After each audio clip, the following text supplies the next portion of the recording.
is personal. But it's public too, and sometimes painfully so.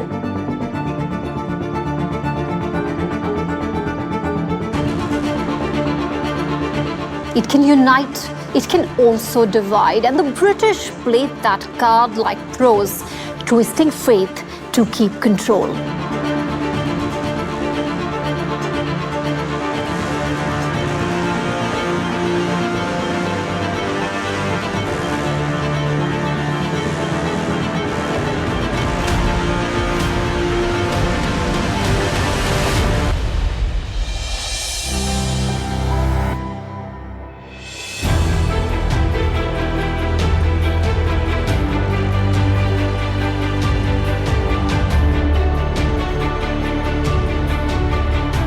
Gods and Empire, a story of power, faith, and control. He's here to uncover how religion became a tool of conquest and what it means today.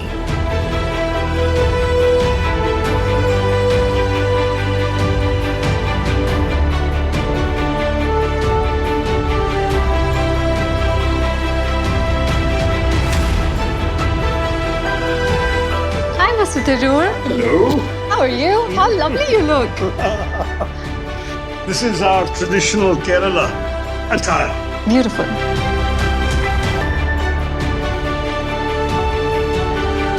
Action.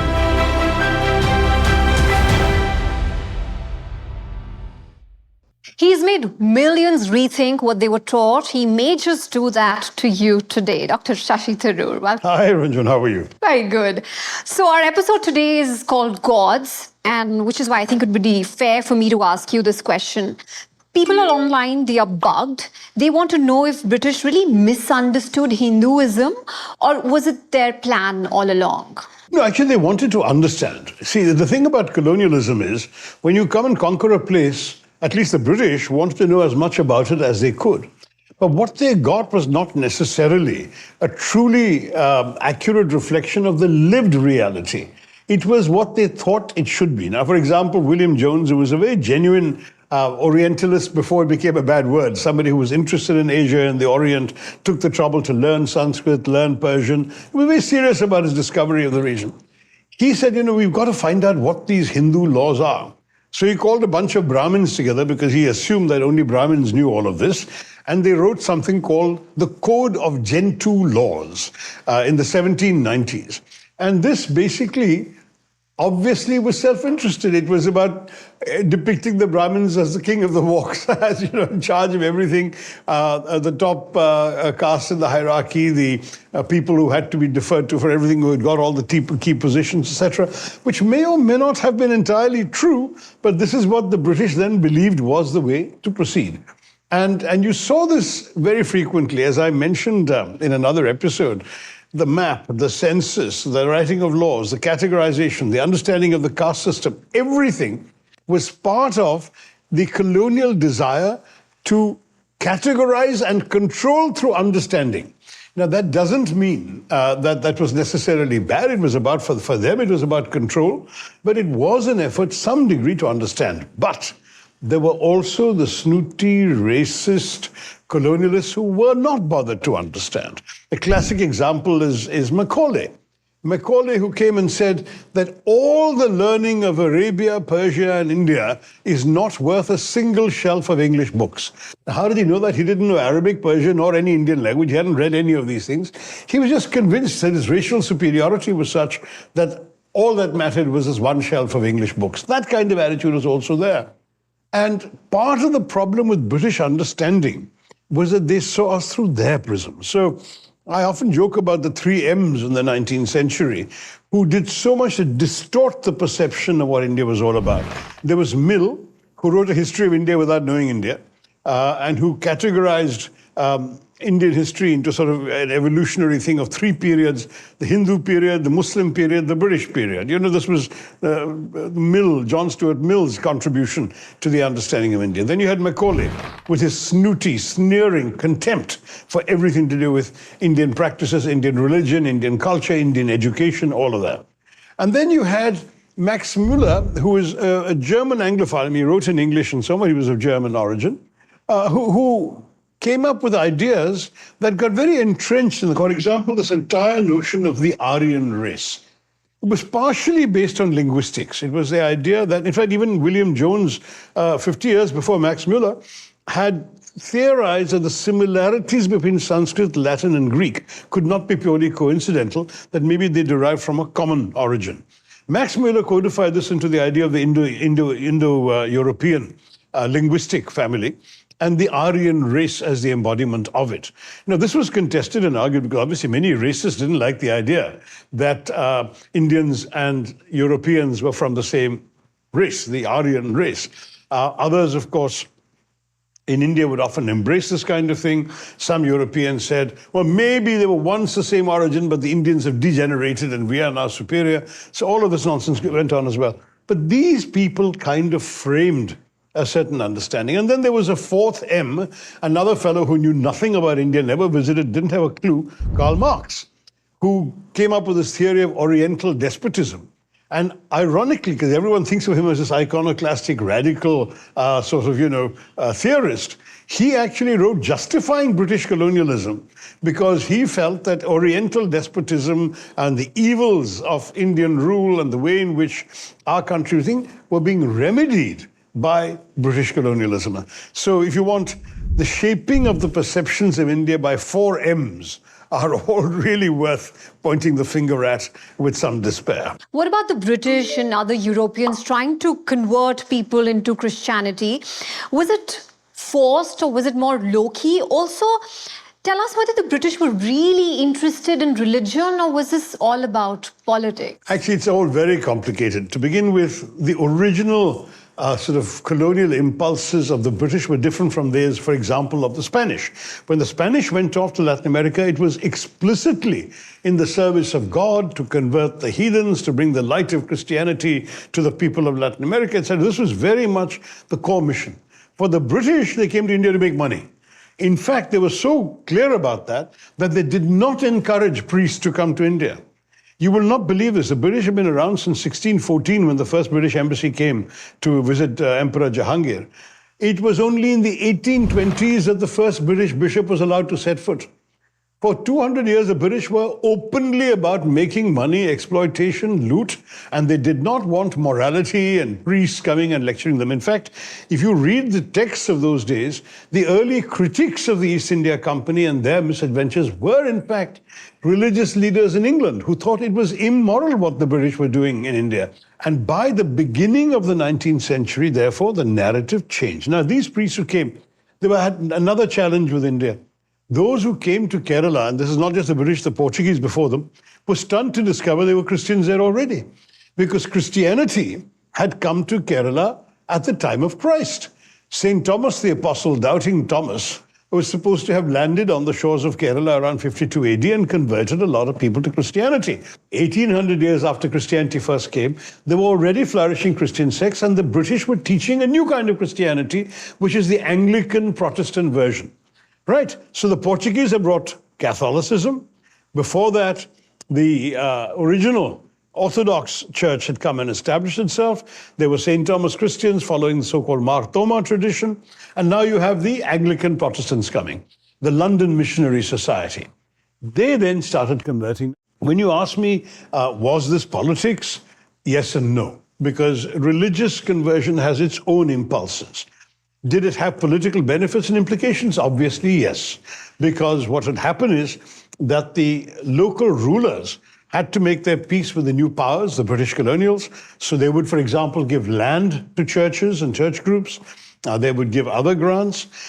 Many of these churches, by the way, did good social service. That is, every church usually had a school attached. So education, particularly for people excluded from education before, like Dalit communities, became possible. The midday meals, we hear about them today as if they're a new invention. Middle of the 19th century in Kerala, these churches were giving midday meals to poor students so they could actually come to school to eat and stay on and learn. So all of these things are also happening. Now, Shashi, you're also a member of parliament from Kerala. Tell us how Kerala, your constituency, became the symbol of religious harmony. It really is quite remarkable. As I mentioned, we had the oldest diaspora of Jews, in fact, the only Jewish diaspora that never knew a single episode of anti-Semitism from the local population for the Jews in India. We had the Christians coming, as I mentioned to you. We had Islam. Now, how did Islam come? In the northern part of India, there is this perception that Islam came with the sword. They came as conquerors, fighters, often looters as well. In Kerala, that wasn't the case because, as I mentioned earlier, the Arabian Sea was so easy to cross that people from what is the Arab world had been coming and trading with Kerala since before the time of Christ. And what they would do is they would come when the monsoon winds brought the boats to Kerala. They would settle for a few months, often marry or have local spouses or whatever, trade, purchase. Then when the winds changed, they'd go back. And every year they'd come. And this was literally going on for centuries before Islam. So what happened was Islam came to Kerala, not at all by the sword, but as news. The same people you're used to seeing coming every year are suddenly telling you, hey, you know what's happening in our country? There's this prophet. And he's saying all of this stuff. It became so interesting that one of our local kings, a man called Chiraman Perumal, decided he wanted to go to Mecca and meet the Prophet. Now, we don't know whether he actually met the Prophet. He got onto a ship. There was a whole flotilla of 22, 23 ships that headed off for Arabia, many of which didn't make it past Lakshadweep or the Maldives. But there is one fascinating proof of his journey, which is that even today, in Oman, south of the port of Salalah, there are Kerala coconut trees growing on the coast which are not native to the Arabian Peninsula. And the legend is these were coconuts taken by Cheraman Perumal to sustain himself during journey. When he got there, the spare ones were planted in the Arabian soil. Isn't that a fascinating story? Then, so you have Islam as well. And don't forget that as the Arabian world converts to Islam, these traders who were coming and who kept on coming were now Muslims. So there were suddenly, the old Arabs were now Muslims settling and coming and going. And there was a lot of intermixing. In fact, the intermixing is so extensive that I've read an article from a geneticist who says that genetically, it is impossible to separate the population of Oman from the population of coastal Kerala. Kerala, therefore, as you say, has become a kind of poster child for pluralism because all these communities have coexisted and they have done so in harmony for so long. We're talking 3,000 years. Even more strikingly is that let's face it, in India, we have lots of religious festivals where they're all identified with specific communities, with a particular religion, or even a particular religion in a particular state, right? So Karwa Chauth, we North Indian women only, or the Chhat Puja, they be Bihari men, many do this kind of stuff. So in Kerala, we have a festival called Onam, which derives from an ancient legend, but which, and therefore is Hindu in origin, but which is equally celebrated by all communities. It's a sort of combination of Christmas, Diwali, Holi, it's a festival where we're doing all the stuff you associate with those festivals. We buy gifts for each other, we have grand feasts, we wear new clothes, we do all of this stuff, and all communities do it. And I remember, for example, visiting the African country of Gambia, where our consul general, we had an honorary consul general, a businessman there, and I said, you can't have too many Indian families. The entire country of Gambia has two sides of a river, and the entire population is not even 1 million people, or less, probably much less. So I said, you can't have too many. He said, we have about 23 Indian families. In those days, I'm talking 20 years ago. So I said, 23 Indian families. Any Malayalis? He said, I think just 2 or 3 families. So I said, well, then you probably don't get hassled to get sent to celebrate Onam every year, as the Malayalis do wherever they are in the world. And he said, you've got to be kidding me. Of course, they insist that we should have an Onam celebration to which all the other Indians are invited. So I said, tell me, who are these Malayali families? There was a Christian family and a Muslim family. There wasn't even a Hindu family, and they were celebrating this great tradition. Now, Shashi, people on the internet want to know what is the difference between politicized Hinduism and Hinduism as a way of life, especially from the perspective of Adi Shankaracharya, who happens to be again from Kerala. So Adi Shankara is a very important figure in the history of Hinduism, because what people forget is that Buddhism and to some degree Jainism had actually overtaken Hinduism from about 300 BC, when Ashoka ruled most of the country and was himself Buddhist, right up to about the 7th century, 8th century AD. Buddhism and not Hinduism was dominant in many parts of India. Reason being that Buddhism had begun as a reform movement within Hinduism, and the Buddhist ways of life and worship and so on, including the monastery culture, all of that, had become widely entrenched. Hindus owe, in many ways, the revival and triumph of Hinduism to Adi Shankara. Because Adi Shankara, who left home at the age of 8 to go off and he was just a brilliant scholar, go off and preach and argue and so on, he did 2 or 3 very important things. He developed a synthesis of the key elements of Hinduism. Hinduism, as I've mentioned earlier, had thousands of holy books. There were so many texts. It was a somewhat difficult mishmash for anyone to simply digest. Everyone says the Vedas, the holy books. The Vedas were just some of the holy books. You also had the Upanishads, you had the Gitas, you had the Puranas, you had so many different kinds of, you had bhashyas or commentaries on various things. You had so much. It was Adi Shankara who said, I'm going to take the essential ones and focus on those. Second, it had become a very esoteric preserve of the Brahmin priestly elite. So for ordinary people, there was very, very little that they could relate to other than perhaps, going to temples and praying. Adi Shankara brought in a lot of verses, stotrams, mantras that ordinary people could learn and recite and so on. So Adi Shankara popular, he also did one thing that is quite astonishing when you realize the primitive conditions of India in those days. He traveled the length and breadth of the country. From Kerala to Kashmir, from Gujarat to Assam, Adi Shankara's footprints are everywhere. And he established temples and mutts. To this day, in Srinagar, Kashmir, there is a Shankaracharya temple where the priests are Nambudris from Kerala even today. Because he had gone with these priests and their descendants, and then, of course, reinfusions from the south. So you've got this amazing knitting together of the Hindu civilizational space by Adi Shankara. I give him the fullest credit for the revival of Hinduism, and with all these mutts, these temples coming up, Hinduism eclipsed Buddhism. But one of the things that happened, we took a lot from Buddhism. Certainly the importance of ahimsa and non-violence was a Buddhist Jain contribution to Hindu philosophy, even though it was implicit, it was there. There were other reform movements. One amazing thing about Hinduism is it's never lacked in reformers. And Kerala, by the time you get to the late 19th century, had some of the most distinctive reformers imaginable. People who challenged the caste system, for example, which had become ossified. Well, that's what I wanted to ask you. Religion aside, what about caste? Because Kerala has had strong history of anti-caste movements as well. What would you say to people who still call Kerala casteist? It was deeply casteist. It was so ridiculously ridden with caste discrimination that as late as the 1880s and 90s, when Swami Vivekananda visited Kerala, he described it as a lunatic asylum because the prohibitions were so absurd. There were literally specified distances that a Dalit had to keep from a Nair or from a Brahmin. Literally there were entire roads where only the upper caste could walk and the lower caste were not allowed to step onto those roads.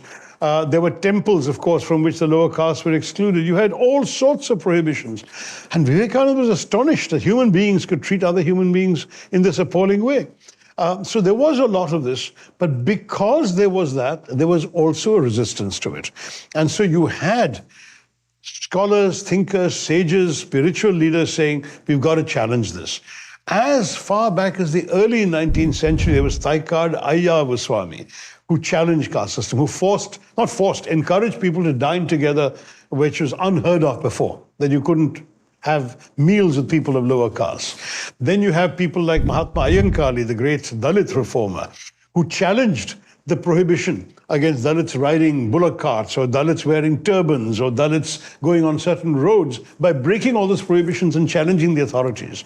Then you had perhaps most famously Sri Narayana Guru, who is in many ways considered perhaps the greatest.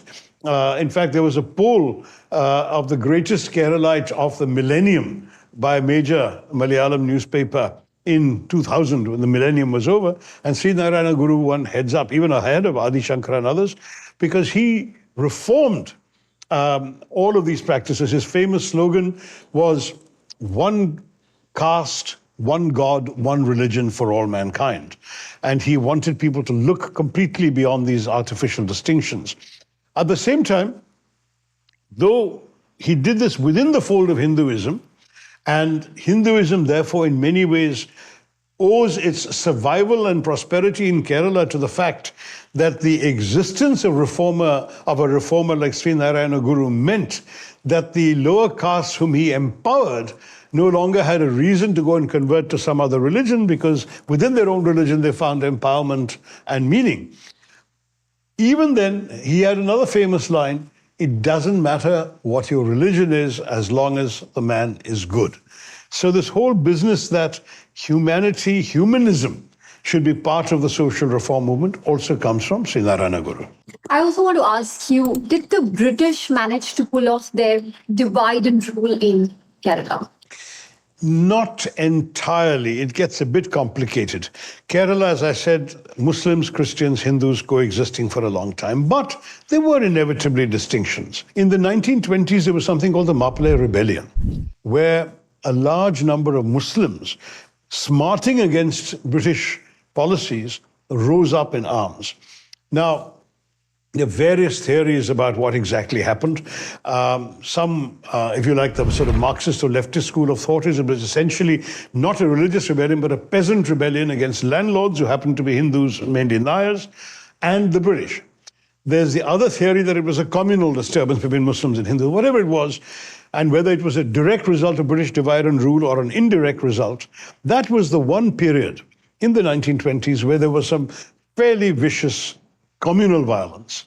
There has been no incident of communal tension. In fact, there have been some remarkable examples of the opposite. You remember when North India was really almost aflame with the destruction of the Babri Masjid, the principal Muslim religious leader in Kerala not only demanded that his followers not react, he ordered many of his followers to protect Hindu temples from any hot-headed Muslims who wanted reprisals because of Babri Masjid. Fascinating. There was no violence in Kerala after the Babri Masjid episode, even though in Mumbai, in many, many places across North India, there was. So Kerala, in many ways, was a paragon of communal harmony thereafter. What about the Sabrimala controversy? The 2018 Sabrimala verdict, it basically declared the ban on women unconstitutional, looking back from 1936, the temple entry proclamation to Sabrimala. Do you think that law helps, in a sense, to bind religion and politics, or does it complicate it? Well, I can tell you that the Temple Entry Proclamation, which after all was an act of legislation, was a legislative edict by the Maharaja of Travancore. That was an enormously influential change because up to then, most temples were barred to the lower castes.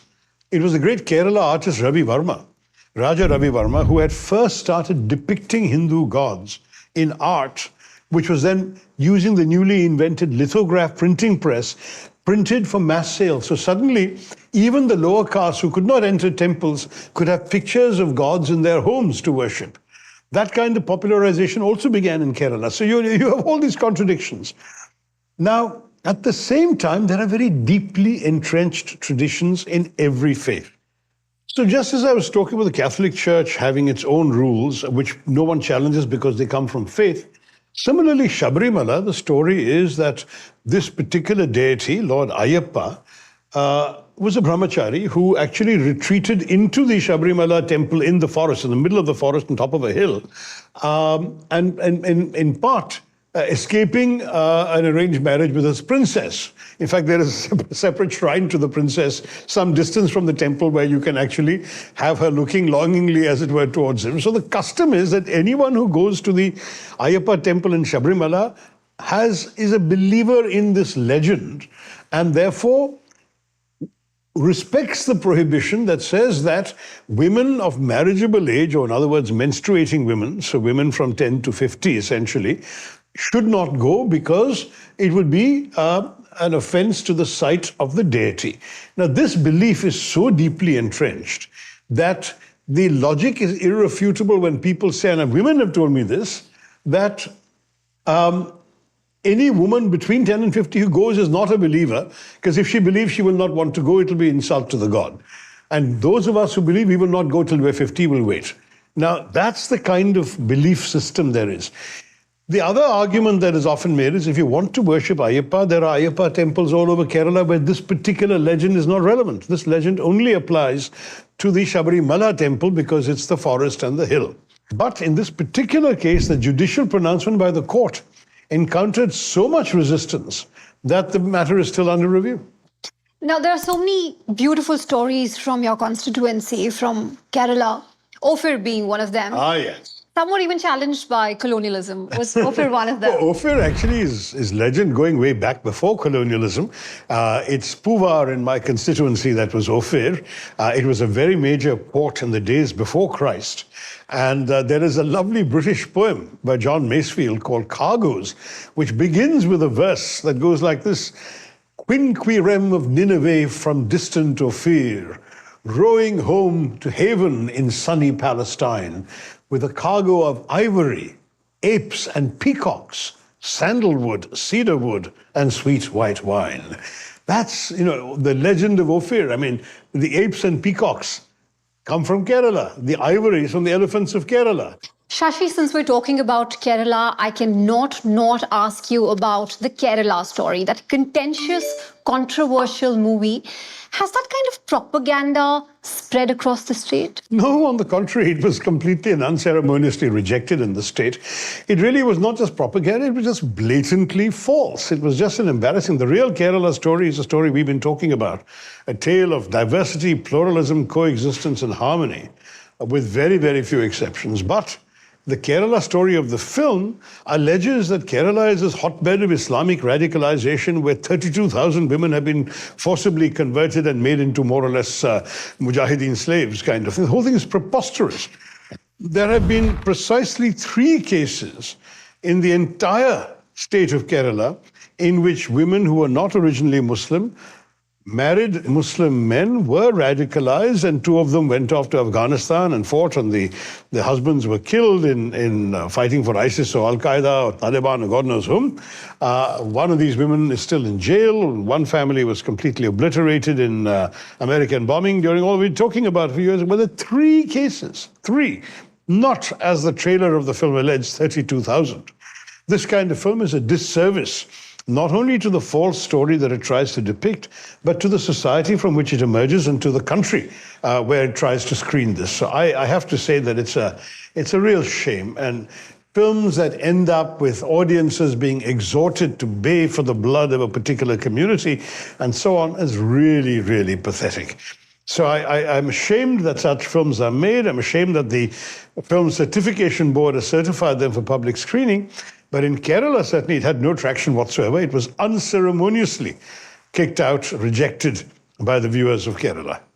Shashi, you, as usual, managed to please me. I'm sure the audience as well, and hopefully the gods too. Thank you very much. Thank you, Runjhun. That's very sweet of you. Thanks.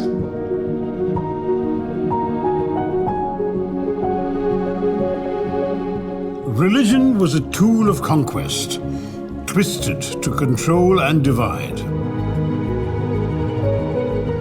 Today, it still fuels conflict. The fight for unity is far from over.